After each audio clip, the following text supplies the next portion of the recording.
یو شپه سلطان محمود غزنوي په خپل محل کې په خپل کمره کې اودو چې خوب نه واتلو،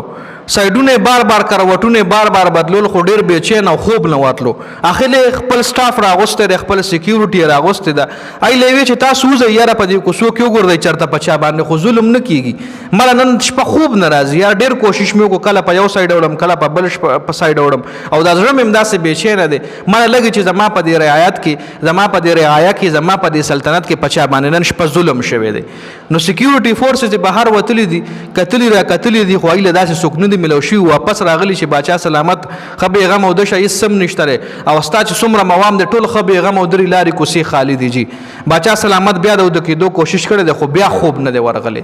نو دا واقع لګو ګورئ زمونږ د پاره په ډېر غټې برات پروت چې په خوا باچایان څنګه او اوس باچایان څنګه دي، په خوا به خلک څنګه او اوس خلک څنګه دي. یو ډېره عبرتناک واقع ده. جی واقع طرف ته راځو، خو هغې نه مخکې کچرې تاسو په خپل کورونو کې سولر سیستم لګول غواړئ نو زمونږ په نوخار حکیم آباد کې خپل دفتر خپل سټور دی. تاسو زمونږ سروسز ډېر په کم ریټس باندې ډېر په ارزان ریټس باندې تاسو خپل کور کې مکمل سیستم لګول شئ. جی په سکرین تاسو نمبر او زمونږ د دکان پته ښکاري. جی راځو د واقع طرف ته راځو، ډېر ټایم نه ویسټ کوو. جی سلطان محمود غزنوي چې کله سکیورټي فورسز راغی ولوي چې وروره باچا سلامت خو بیغم او دشه سم نشته، عوام ټول خو بیغم او ددي او خو بیغم او دشه. جی خو بیا هم سلطان محمود غزنوي له خوب نه وتلو، اخر هغه په خپل راوته دی په خپل راوته په لارو کوڅو کې ګرځېدو چې یو ځکه د جړه आवाज یې اورېدلې دی چې د جړه आवाज پسې ورغلی دی. نو یو ځوان زلمی دی چې هغه جاړي. باچا سلامت ولوي خیر شه ولې جاړې څه مسله ده د الله؟ هغه ولوي غزوان ولوي چې یاره باچا سلامت د ستا د محل د ستا د سټاف یو کس دی او زمون کور ته د شپې کله کله راځي او زما ښځې سره زیاتې کوي، زما ښځې سره زیاتې کوي او ما وهي ټکوي. نو د هغې په وجه جاړم او ما کوشش وکړو چې تاله درغلی یم، خو د ستا سکیورټي فورسز زه پرې نه خمه. سلطان محمود غزنوي چې دا اورېدلی دي د ځوان ته ویلي دي چې اوس درکه راغه زلمی شته که نه؟ ځوان وله ویلي چې نه اوس خو نشته دی، اوس خو تلی دی. باچا سلامت ولویلی سلطان محمود غزنوي ولویلی زه چې بیا کله هم راشي نو ته به ماله ځان را رسې او ځان سره یې بوتلی دی د خپل ګیټ چې کوم چوکیداران ویلې خولی دی چې دا سړی کله ما سره د ملاوېدو دپاره راشي نو که زه روټۍ خورم، که زه په مونځ ولاړم، که زه واشروم کې یم، که زه هر ځای کې یم، دا سړی به ما ته راولی. د ما سره ضروري سوال جواب دی او مال دن نه راولي چې زه هر څوک هم دا بدل نه وای چې پلانې باچا سلامت روټۍ خوري یا باچا سلامت وده دی یا باچا سلامت په مونځ ولاړ دی او مال راولي که زه په هر حال کې مجي. دا رنګ ټایم تیرېدو باچا سلامت کور ته راغلی ډېر بېچین ډېر زیات خفا. 2 ورځې پکې تېر شي، 2 ورځې پس دغه زلمی د شپې راغلی دی او باچا سلامت لی ویلي دي چې راځه زلمی مونږ هغه ځوان بیا مونږ راغلی او زما ښځې سره زیاتې کوي، زه یې ووهلم وټکولم. باچا سلامت روان شوی دی، ځان سره خپله توره را ایستلې ده. سلطان محمود غزنوي روان شوی دی. کله چې دوی کور ته ور رسېدلی دی نو د زلمي له ویلي چې ته کور له وردن نشه، هغه کس له غږ مه کوه، خو ته کور کې چراغونه چې کوم دي لاټین چې کوم دی باتۍ چې کومې دي هغه مړې کړه چې تیاره شي. او سلطان محمود غزنوي ورپسې وردن شوی دی، په تیاره کې هغه کس وجلی دی.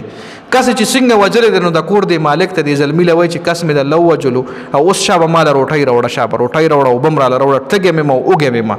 اول وایي چې باچا سلامت مونږ خو غریبانان یو، مونږ کره خو به ستا ده، خو اول وایي یاره سپوره روټۍ ما ده راوړه، خو راوړه زه اوږې یم. چې کله هغه باچا سلامت روټۍ ته کېناسته دی، روټۍ وله راوړلې ده، اوبه هم وله راوړلې، باچا سلامت روټۍ ته ناست شوی دی. نو دا کس ته تپوس وکړو چې تا په ما د کور لایټونه ولې مړه کړه، تا په ما کور کې تیاره ولې کړه او تا ولې لکه مطلب دومره اوږې ولې، تا مونږ روټۍ وخوړه، مونږ خو ډېر غریبانان خلک یو، تا زمونږ د کور روټۍ قبوله ولې کړه. نو سلطان محمود غزنوي ولو وی چې تیاره مې ځکه کا چې ما وی زما په سلطنت کې دومره غټ همت څوک نشي کولی چې به د شپې چا کره ځي او د هغه ښځې سره به زیاتې کوي. ما وی کیدای شي دا زما زوی وي، دا زما زوی وي. او باچا سلامت چې څه ټایمه کس ووجلو سجدې هم وکړه،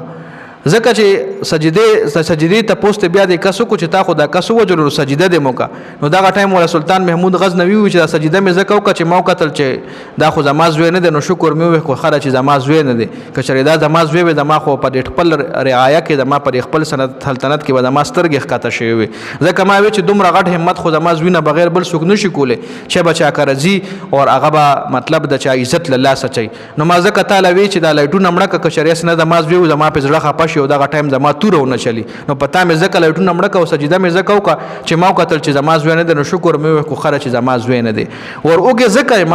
چې کله نه تا ماله دا خبره کړې ده نو هغه داسې ما روټۍ نه ده خوړلې هغه ټایم هغه داسې زما روټۍ نه تېرېده چې زما په سلطنت کې زما په رعايه کې داسې ظالم خلک هم شته چې د شپې خلکو کره ځي اور ظلم اور زیاتې کوي نو هغه داسې ما روټۍ نه وه خوړلې او اوس مې چې دا کس ووجلو نو دا سپور روټۍ هم تاسو کره د ما تېرېږي نو دا پخوا داسې بادشاهان تیر شوي دي جی پخوا داسې چې د عوامو بې خیال ساتلو نو الله پاک دغه بادشاهانو له په دې دنیا هم غټ مقام ورکړو او په هغه دنیا هم به دی له الله پاک غټ مقام ورکوي د سلطان محمود غزنوي که هسټري تاسو وګورئ نو حیران بشئ جی په دې ویډیو کې دا یو شاړ غونتې واقعه وه د ویډیو کتلو زیاته مننه والسلام